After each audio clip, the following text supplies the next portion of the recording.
Welcome to Way to Grow. We are out of the greenhouse and back into the garden, and we're talking about pruning back your tomatoes. And you can see Dwayne Friesen from Lacoste Garden Center is actually pruning them back right now and taking out, I guess, what you would call the suckers? Yeah, we refer to these as the suckers, and we've talked about tomatoes and pruning and all of that on the show again and again, but it's just something that I think we can cover again because we've got a good example of it here. And yeah, these are the suckers that are growing out right where the leaf and the stem joint is called the leaf axil. They grow out here, and we're trying to make the plant that much more stronger and able to produce the fruit that we want. Now these suckers will end up producing fruit, but what you end up with is a really big rambling plant that's messy, difficult to take care of. It's very dense. You're going to have more issues with disease and smaller fruit on it. So when we're doing a system like this, we're removing these suckers off of here. We're in effect making a tomato tree, and with the staking system that we have here, it's just going to be a single stem tomato plant growing up.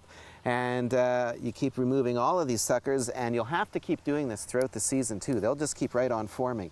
But then you get a nice thick stem on it. The plant is going to grow up. We're going to have a good support system here with the staking on it. And now the plant has to worry about supporting this amount of growth. And the fruit is going to be highly visible both to the wind and the sun, so it's going to ripen easier. All that energy is now going into the fruit, not into these. Okay. So we're going to end up with a lot better tasting fruit, and the health of the plant too. Just the fact that the plant is off the ground. It's all bare here. We're not going to worry about those blight issues that are going to come up from the water splashing up from the ground.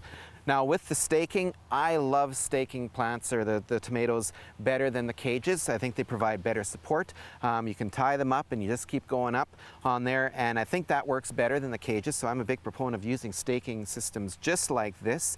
And also, you're getting 6 plants in this area here. If we did none of this pruning, taking that off, there might be room for 3.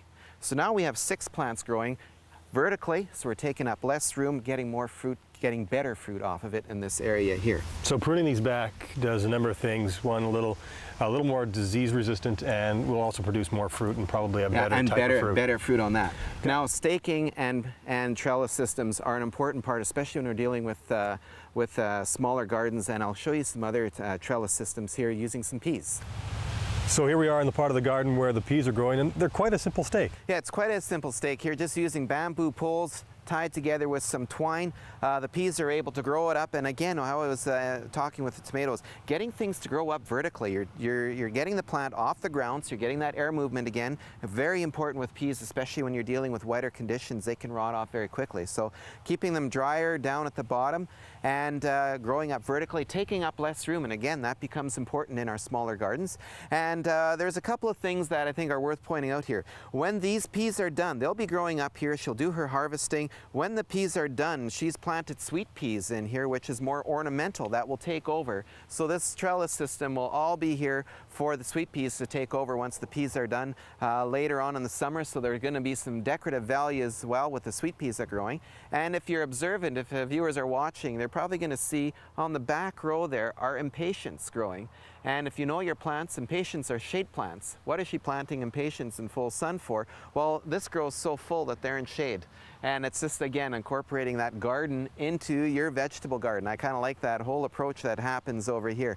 But again, when you're looking at the small gardens with your vegetables, staking is important, whether it's going to be with our tomatoes in that other corner or the peas here. They can create more room for you and supply you with better, healthier plants and more product. There you go. For more information on staking your plants or any information on your garden, stop by and see Dwayne at Lacoste Garden Center. They're located at 2787 St. Mary's Road, and you also have a website. We have a website. You can find us at lacostegardencentre.ca.